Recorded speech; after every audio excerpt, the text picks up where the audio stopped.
Welcome back to the Thinking Crypto podcast, your home for cryptocurrency news and interviews. If you are new here, please hit that subscribe button as well as the thumbs up button and leave a comment below. If you're listening on a podcast platform such as Spotify, Apple, or Google, please leave a 5-star rating and review. It supports the podcast and it doesn't cost you anything. This content is brought to you by Uphold, which is a great platform that I've been using since 2017. They're one of my go-to exchanges. They have 10 plus million users, 250 plus cryptocurrencies, and they're available in 150 countries. In addition to crypto, you can also trade precious metals and equities on Uphold. If you'd like to learn more, please visit the link in the description. Well, folks, we got some interesting news here, and it involves Jason Calacanis. Many of you may recognize his name. He's the host of the All In podcast, which features David Sachs, Chamath Palihapitiya, and so forth. It's a very popular podcast. Now, Jason is a great entrepreneur. He's done well in the .com era and in Web 2. He's invested in tons of companies, so I respect him as an entrepreneur, but he made a very stupid statement here on Twitter. He tweeted out a screenshot of Ripple saying the SEC lawsuit is costing them $200 million. Jason says, XRP is obviously a security. It would have cost little for Ripple, the Ripple team, to have registered it as a security and played by the rules like everyone else in the industry does all day long. Now, obviously, this is not an educated tweet. So once again, a very stupid move on Jason's part. And I'm not saying that because I hold XRP. If he was making a legit argument, I would say, you know what, this is legit. And he has a point. But he clearly is not in the weeds. He's not educated on what is happening. And Brad Garlinghouse, CEO of Ripple, replied and said, "Remind me when you learned securities law, ? This is embarrassing for you and hilariously wrong, as there is no framework to register digital assets in the US, but we're all used to you making controversial statements and trolling about things you know nothing about." Ooh, what a burn. And in fact, other people in the crypto industry who are part of Web 2, like Bill Barhydt, he's the founder of Abra, and he was part of, once again, Netscape and other Web 2 companies. And he said, if it's so obvious, why did the SEC wait 8 years to sue them? Even Mike Belshi, who, once again, also had Netscape, and these Web 2 guys are coming out, he said, ignorant view. Go try to register a digital asset as a security before you make ridiculous statements like this. Even Mike Alfred said, Jason loves to make completely misinformed comments and then tries to play it off like he's some kind of authority. Weird. So Jason's getting roasted here. He really poked the bee's nest, and everybody's coming after him, not just XRP holders, people who are big time CEOs and founders in the crypto industry. And it's really a breath of fresh air to see folks who are part of, Web 1.0 and 2.0, like Bill Barhydt and Mike Belshi, calling him out. Even Eric Voorhees, who was the founder of Shapeshift, he said, if it had registered as a security, no exchanges would have been able to support it, and the project would have been dead.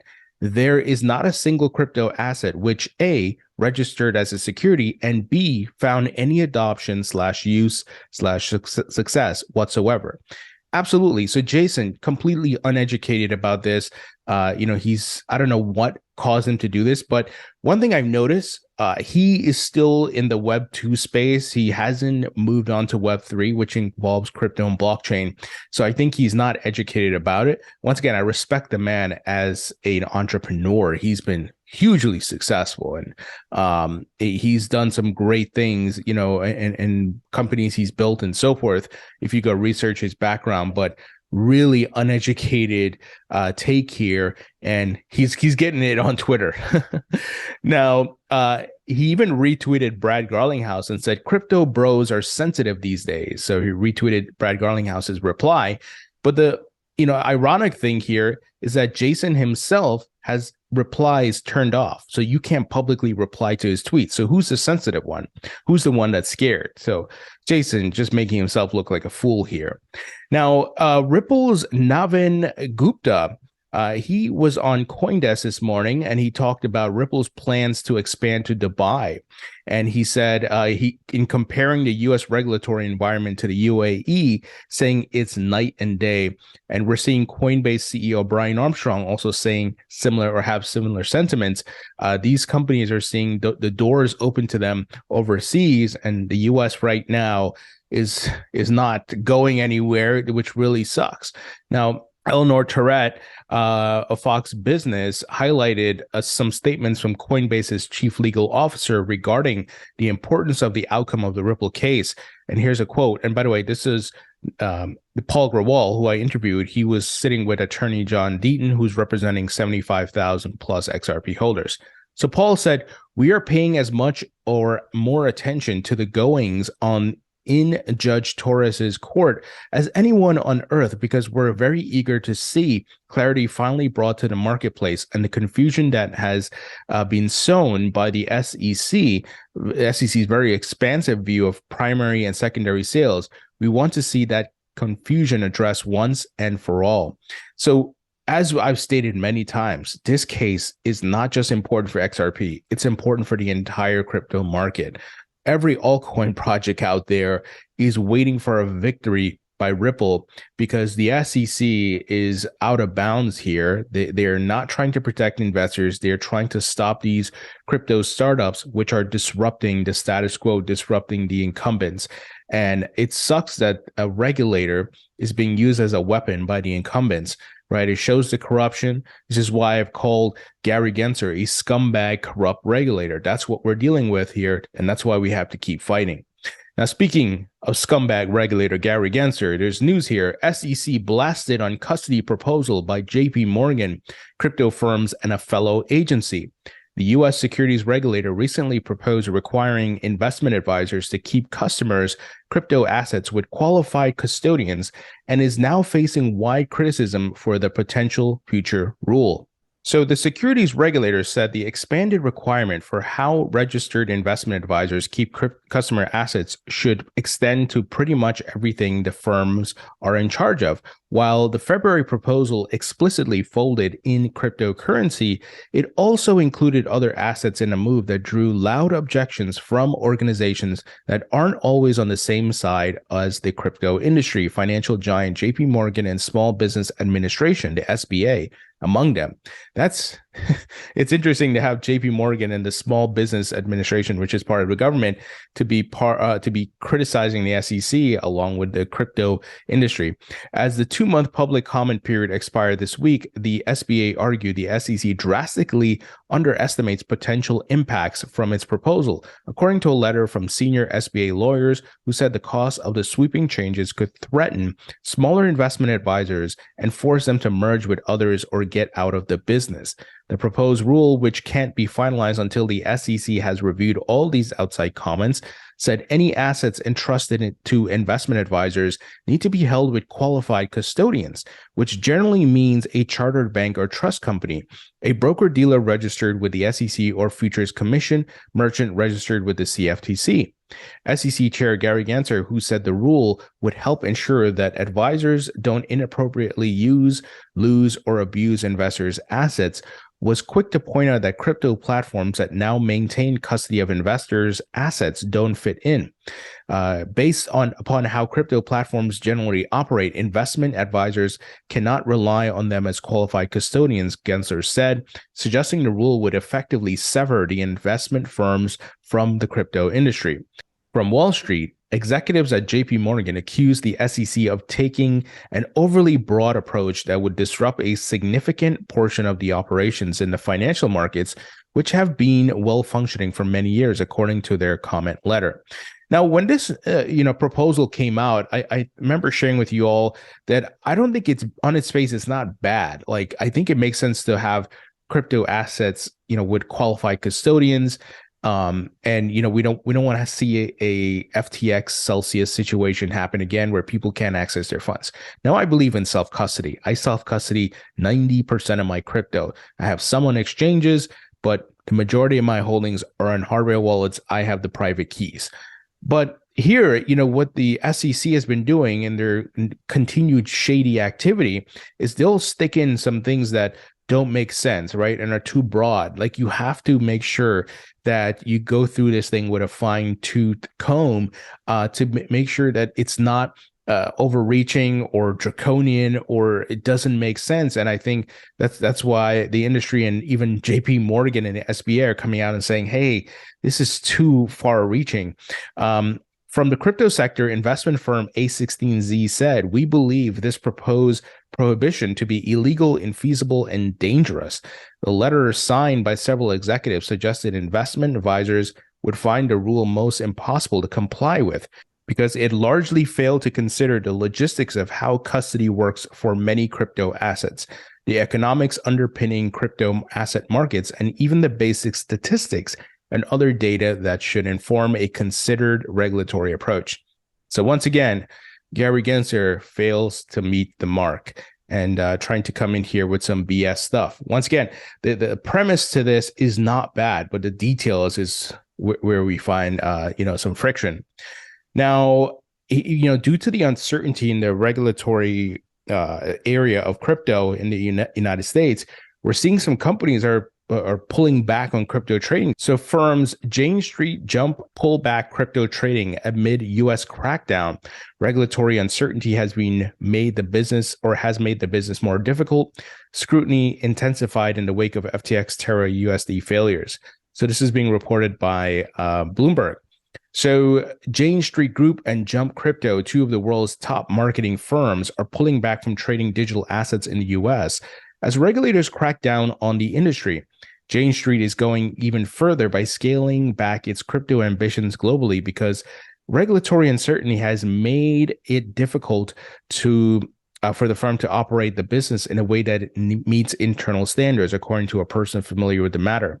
Jump Crypto, the digital assets unit of Jump Trading, is pulling back from the U.S. market for the same reason. Though, listen to this, it's expanding internationally, two people said who are familiar with the matter. So once again, the theme here, other countries, international expansion, but problems here in the United States. And this really, really sucks. Now, Grayscale, we got an update here. Grayscale angling for 3 new crypto ETFs as GBTC ruling nears. One of the 3 funds proposed by the crypto asset manager would invest in companies and digital assets focused on privacy. Now, of course, we know Grayscale is suing the SEC regarding the denial of a Bitcoin spot ETF. And we know why they're not approving that Bitcoin spot ETF, but they have approved the Bitcoin shorts and futures. They want to see the price go down. If they know if a spot ETF is approved, a lot of capital is going to flow in, and they don't want to protect this asset class. And this is why I keep calling out Bitcoin maxis, right? Because they constantly think that the SEC is on their side. They try to weaponize Gary Gensler and the SEC against altcoins. But Gary's not not your friend. And that's why he hasn't approved a Bitcoin spot ETF. So these Bitcoin maxis look like idiots. And, we'll see what the outcome is of this lawsuit. Obviously, I'm hoping Grayscale wins. I'm hoping Ripple wins. I'm hoping Coinbase wins their lawsuit as well. And I hope more companies start suing the SEC. So the crypto-focused asset manager is looking to bring to market an index-tracking global Bitcoin composite ETF that would invest in exchange-traded products that hold or are backed by physical Bitcoin plus Bitcoin mining companies. Bloomberg intelligence analyst Eric Balkanis called the proposed fund a semi-spot Bitcoin ETF in a tweet. So Grayscale is also looking to launch a fund that offers actively managed exposure to Ethereum futures contracts. The document shows in the US, filing regulatory paperwork for new product or new fund products does not necessarily indicate they'll be approved. While Bitcoin futures ETFs first launched in the US in October 2021, there are not yet Ether futures funds in the country. A third proposed fund, the Grayscale Privacy ETF, would invest in companies developing blockchain-based privacy solutions. It would also look to put capital to work in digital assets designed to ensure more private and secure transactions by obfuscating user identities and transaction details, the filing states. So we'll see where this goes if they get these other funds approved. But the big thing we're all waiting for is that ruling on the spot ETF. Now, we got another round of FUD coming from Congressman Brad Sherman, aka Mr. Mongoose Coin, aka Mr. Gary Gensler Ass Kisser. He was on Bloomberg Crypto, and boy, the nonsense this man is spewing is just shameful. He said Peru is way ahead of us in cocaine production. China is way ahead of us in organ harvesting.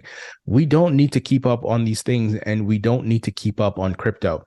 So it's the same tactic that we saw Warren Buffett and Charlie Munger use, right? They put out these very strong statements comparing crypto to different things, right? Like Charlie Munger was comparing crypto to a venereal disease, and of course Warren Buffett, rat poison, right? It's like, really, guys? Really? Like when I see that, I know that the disruption is happening. I know the disruption is painful for them. So when they get this outlandish and they make these outlandish statements, it's just like, wow, dude, you're trying to put out propaganda, right? It's unbelievable.